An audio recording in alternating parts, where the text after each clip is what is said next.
그런데 아직도 끝나지 않았다고? 경제적 피해는 약 207조 원까지. 대지진 위험으로 과거 천도 의견까지 나온 일본. 과연 일본은 이 악재들을 어떻게 대비하고 있을까요? 이야기에 앞서 구독과 좋아요, 알림 설정은 채널 성장에 큰 힘이 됩니다. 그럼 바로 시작합니다. 안녕하세요. 저는 일본 기상청 지진화산부에서 근무하는 31세 사토 유키코예요. 오늘도 불안한 마음을 안고 출근길에 올랐죠. 도쿄의 고층 빌딩들 사이로 걸어가며 문득 어젯밤 느꼈던 작은 진동이 떠올랐어요. 그 순간 저는 새삼 우리나라가 얼마나 위험한지 실감했죠. 우리 일본은 지진의 공포로부터 자유롭지 못한 정말 불안한 나라예요. 매일 불안에 떨며 살아가야 한다는 게 너무나 힘든 일입니다. 출근길 전철에 올라 스마트폰으로 뉴스를 보니 또 규슈 지역에서 지진이 났더라고요. 옆자리 승객들도 뉴스를 보며 한숨을 쉬더군요. 일본에서 태어나 정말 힘들다라는 말이 절로 나왔어요. 기상청에 도착해보니 동료들도 이미 지진 소식을 듣고 긴장한 눈치였죠. 우리의 대화는 곧 일본의 부족한 재난 대비 시스템으로 옮겨갔어요. 우리나라의 기술과 시스템을 생각하니 걱정이 더 커졌죠. 오늘도 저는 무거운 책임감을 안고 자리에 앉았습니다. 저는 쓰나미 예측 모델 개선 작업 업무를 담당하고 있어요.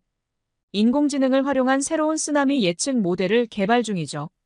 이를 통해 쓰나미 도달 시간과 높이를 더 정확하게 예측할 수 있습니다. 실시간 컴퓨터 화면을 바라보니 일본 열도를 덮고 있는 빨간색 점들이 눈에 들어왔어요. 각 점은 지진 위험 지역을 나타내는데 그 개수가 너무 많아 한숨이 나왔죠. 점심시간 신입 직원 하루나 씨가 다가와 물었어요. 선배님, 우리나라는 왜 이렇게 지진이 많은 걸까요? 저는 잠시 생각에 잠겼다가 대답했어요. 일본은 4개의 지각판이 만나는 지점에 위치해 있어서 지진 활동이 매우 활발해. 게다가 화산 활동도 많고. 설명을 하면서도 문득 한국이 떠올랐어요. 지진의 위험이 거의 없는 그곳에서 일한다면 얼마나 좋을까? 하지만 이내 고개를 저었죠. 해야 할 업무에 집중하고 기상의 변화와 재난에 대해 알려야 하니까요. 오늘도 저는 끊임없이 뒤바뀌는 데이터를 분석하며 혹시 모를 위험에 대비합니다. 비록 완벽한 예측은 불가능하지만 우리의 노력으로 한 명이라도 더 구할 수 있다면 그걸로 충분해요. 그래도 가끔은 생각해요. 한국처럼 지진 걱정 없는 나라에서 산다면 얼마나 좋을까? 일본이 조금이라도 더 안전하게 살아갈 수 있도록 최선을 다해 일하겠다고 다짐했죠. 하지만 자연의 힘 앞에서 우리가 할 수 있는 게 얼마나 될까요? 그렇게 우리는 과거의 대지진들을 되돌아보았어요. 2011년 3월 11일, 그날의 기억이 아직도 생생하더라고요. 동일본 대지진이 발생했을 때 저는 대학생이었죠. 규모 9.0의 엄청난 지진이 일본 전체를 뒤흔들었습니다. 당시 TV에서 보았던 쓰나미가 마을을 삼키는 장면이 아직도 눈에 선해요. 15,899명이나 되는 사망자, 실종자 그 숫자 하나하나가 가슴 아픈 생명이었죠. 후쿠시마 원전 사고로 인한 방사능 유출은 우리의 미래마저 위협했어요. 그리고 2016년 4월 16일 또다시 큰 지진이 찾아왔어요. 구마모토 대지진이었죠.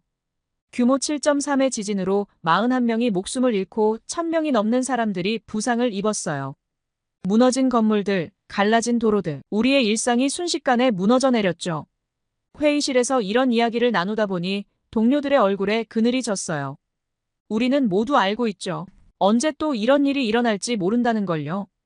일본 열도 전체가 불의 고리 위에 있다는 사실이 저주처럼 느껴져요. 가장 마음 아픈 건 우리가 아무리 노력해도 자연의 힘 앞에서는 무력하다는 거예요. 최첨단 기술을 개발하고 내진 설계를 강화해도 큰 지진이 오면 속수무책이에요. 이런 불안 속에서 살아가는 게 정말 힘들어요. 오늘 회의를 마치고 나오면서 문득 생각했어요. 지진의 위험이 없는 나라에서 산다면 어떨까? 그런 곳이 있다면 정말 천국 같을 거예요.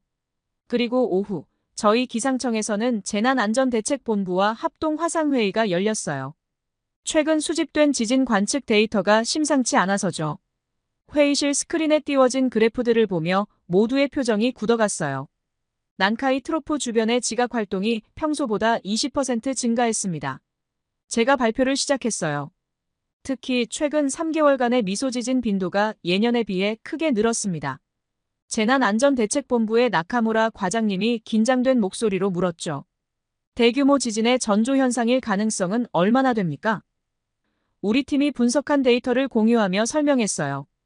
현재 모델로는 향후 4년 내 규모 8.0 이상의 지진 발생 확률이 70%에 달합니다. 회의실이 순간 얼어붙었어요. 이어서 위기관리청의 스즈키 국장님이 말씀하셨어요. 즉시 범정부 태스크포스를 구성하겠습니다.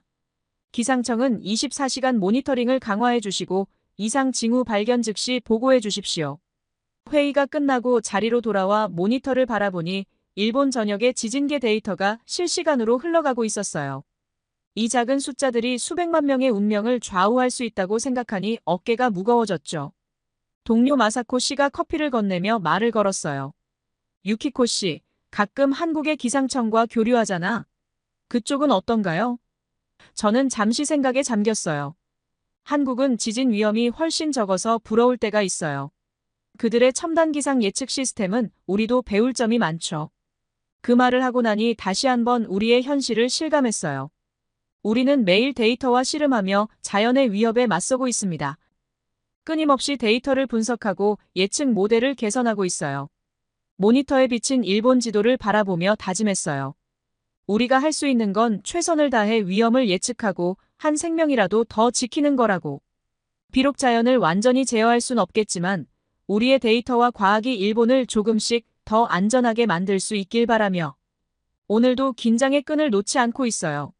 시간이 흘러 2024년 8월 8일, 저는 평소와 다름없이 사무실에서 업무를 보고 있었어요. 그런데 갑자기 땅이 흔들리기 시작했죠. 지진이었어요. 여러 지역에서 감지되었답니다. 지진이 발생한 후 저는 즉시 기상청의 비상대응 프로토콜을 발동하고 관련 부서의 지진 상황을 보고하며 신속하게 대응 조치를 시작했어요. 가장 먼저 한 일은 지진의 정확한 규모와 발생 위치를 파악하는 것이었죠. 이를 위해 지진 관측 장비와 데이터를 활용해 피해 지역의 정보를 신속히 수집하고 현장의 재난관리팀과 소통하며 필요한 조치를 협의했어요. 그 후 지진으로 인한 2차 피해를 예방하기 위해 긴급 예보를 발령하고 지역의 기상 상황을 실시간으로 모니터링하며 기상청의 통합 대응 시스템을 통해 필요한 지원과 자원 배분 계획을 세웠어요. 각 지역의 기상청, 소방서, 경찰서와 협력해 지진의 여파와 추가적인 피해 가능성에 대비했습니다. 또한 지진으로 인해 발생할 수 있는 강풍이나 홍수와 같은 2차 재난에 대비하기 위해 기상 예보를 강화하고 피해 지역의 기상 상황을 주기적으로 업데이트했어요. 이 과정에서 중요한 것은 신속하고도 정확하게 정보를 제공하는 것이었어요. 피해를 입은 시민들을 위해 저는 지진에 대비한 기상 예보와 경고를 지속적으로 발신하고 재난관리본부와 협력하여 지역사회의 대피소 운영과 지원 상황을 모니터링했습니다. 기상청 직원으로서 대피소에 대한 기상 정보를 제공하고 안전한 대피를 돕기 위해 필요한 기상 데이터를 제공하는 역할을 했어요. 이와 함께 지진 후 발생할 수 있는 기상 변화에 대한 예측을 강화하고 대중에게 정확한 정보를 제공하기 위해 기상청의 웹사이트와 모바일 앱을 통해 신속히 상황을 전달했습니다. 이러한 노력을 함으로써 시민들이 재난에 대해 잘 대비하고 안전하게 대처할 수 있도록 했어요. 그럼에도 불구하고 대규모 교통 혼란이 일어났었습니다. 수백 편의 항공편과 열차 운영이 취소되었고 많은 가구가 대피 명령을 받았죠. 저는 이번 지진을 겪으며 일본이 정말 자연재해에 취약한 나라라는 사실을 다시 한번 느꼈어요. 일본은 지리적으로 환태평양 불의 고리에 위치해 있어 지진이 자주 발생하는 곳이기도 하고 여름철에는 태풍의 경로에 자주 들어가죠. 이로 인해 우리나라는 지진, 태풍, 쓰나미 등 다양한 자연재해에 노출되어 있습니다. 특히 이번에 겪은 연이은 지진과 태풍은 저에게 자연재해의 위력을 다시 한번 일깨워 주었어요. 다행히 신속한 대처 덕분인지 많은 피해는 없었어요. 지난 8일 지진으로 인한 피해는 부상 12명과 2채의 건물이 붕괴된 정도였죠. 사상자가 없다는 것에 뿌듯함을 느꼈지만 안심하고 있을 수는 없었어요. 더 큰 지진이 올 수도 있다는 생각에 저는 다양한 정보들을 찾아보기 시작했어요. 일본 기상청과 재난관리 전문가들의 보고서를 검토하고 이번 지진이 대지진의 전조일 가능성은 없는지 분석했죠. 그러던 중 몇몇 기사와 연구 보고서에서 이번 지진이 대지진의 전조 증상일 수 있다는 내용을 발견했어요. 일부 지질학자들은 지난 8일 일어난 지진이 매우 심각한 상황으로 이어질 가능성을 경고하기도 했고, 실제로 일본 기상청에서는 이번 지진이 난카이 트로프 대지진의 전조로 이어질 수 있다는 의견도 있었어요.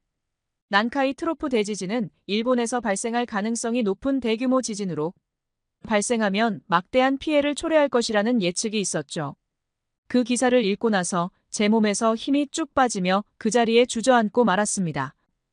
예상 피해 범위도 기사를 통해 확인했는데 난카이 트로프 대지진이 발생할 경우 일본 전역에서 23만 명의 인구가 사망할 것으로 추정되며 수도권과 중부 지역은 직접적인 피해를 입을 가능성이 높다고 했어요.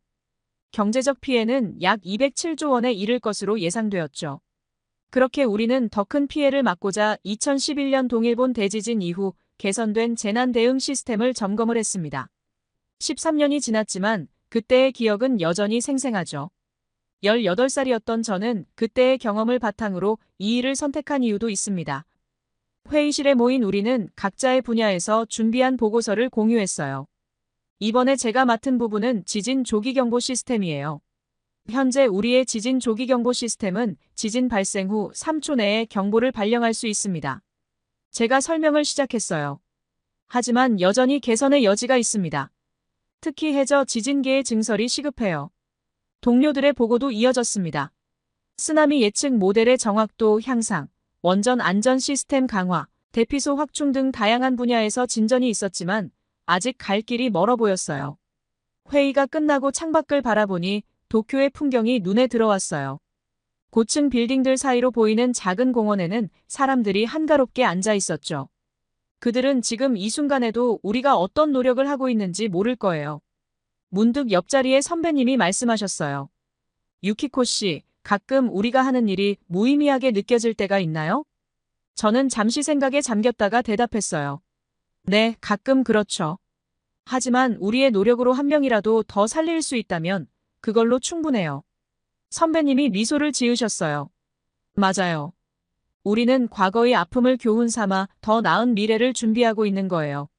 그 말씀을 듣고 보니 우리의 일이 얼마나 중요한지 다시 한번 깨달았어요. 비록 한국처럼 지진의 위험이 적은 나라는 아니지만 우리는 우리만의 방식으로 안전을 지켜나가고 있는 거죠. 오늘 하루를 마무리하며 저는 다시 한번 다짐했어요. 언제 닥칠지 모르는 위험에 대비해 오늘보다 내일 더 철저히 준비하겠다고.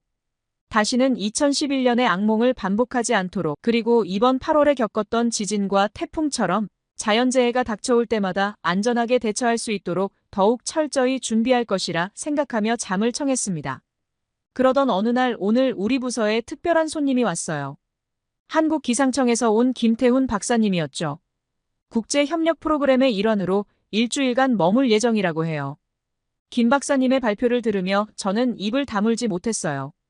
한국은 지난 50년간 규모 5.0 이상의 지진이 단 10회 발생했습니다.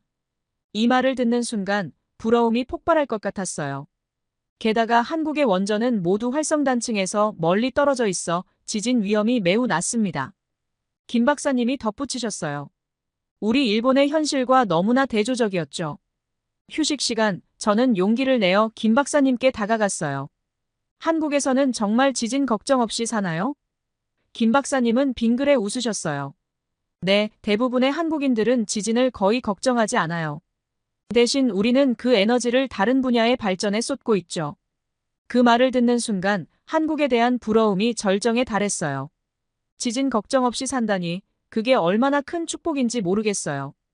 우리는 매일 불안에 시달리는데 한국인들은 그 시간에 기술 개발과 경제 성장에 집중할 수 있다니. 김 박사님은 계속해서 한국의 이야기를 들려주셨어요.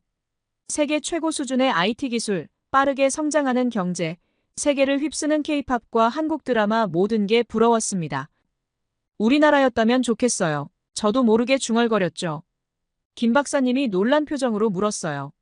네. 저는 얼굴을 붉히며 대답했어요. 아, 한국처럼 안전한 나라였으면 좋겠다고요.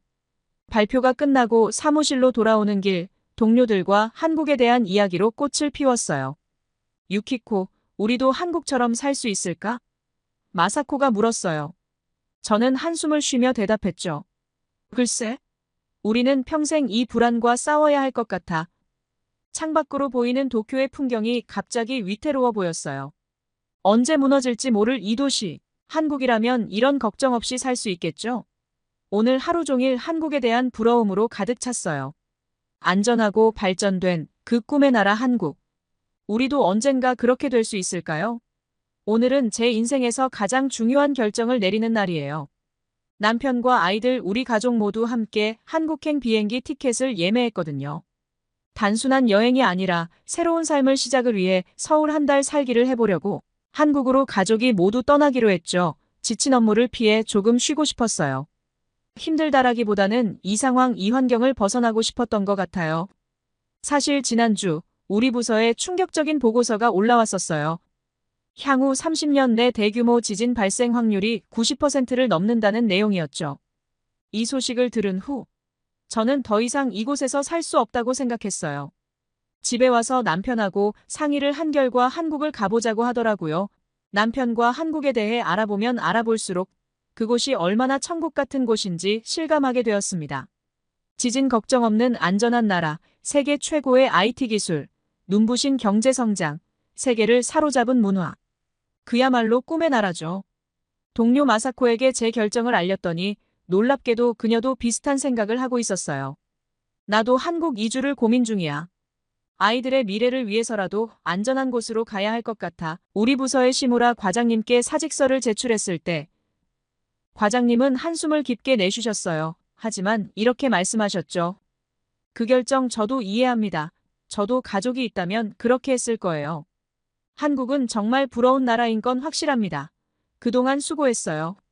그러고 마지막 인사를 해주었답니다. 오늘 저녁 도쿄타워를 마지막으로 바라보며 생각에 잠겼어요. 이 아름다운 도시, 사랑하는 고향을 떠나는 건 가슴 아픈 일이에요. 하지만 한국에서의 새로운 삶을 생각하면 가슴이 뛰어요. 안전한 땅에서 지진 걱정 없이 살 수 있다는 것.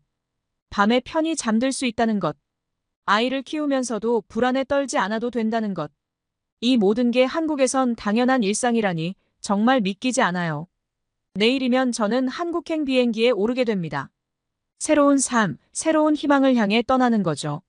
물론 불안하고 두렵기도 해요. 하지만 한국에서의 밝은 미래를 생각하면 그 모든 걱정이 눈 녹듯 사라져요.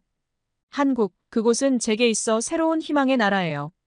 안전하고 발전된 문화적으로도 풍요로운 그곳에서 저는 새로운 인생을 시작할 거예요. 일본에 있는 가족과 친구들에게 미안하지만 저는 이제 꿈의 나라 한국으로 출발합니다. 대한민국, 제 새로운 고향이 될 그곳에서 저는 진정한 행복과 안전을 찾을 수 있을 거예요. 이제 더 이상 지진의 공포에 시달리지 않아도 되는 거죠.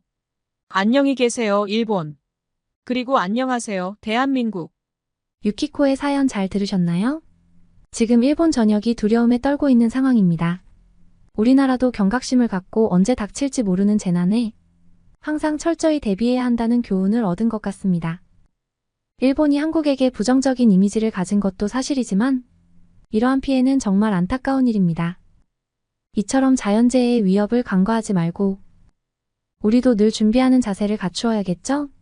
오늘도 행복한 하루 보내시고 좋아요와 구독, 알림 설정까지 꼭 부탁드려요. 시청해주셔서 감사드립니다. 이상 감동담기였습니다.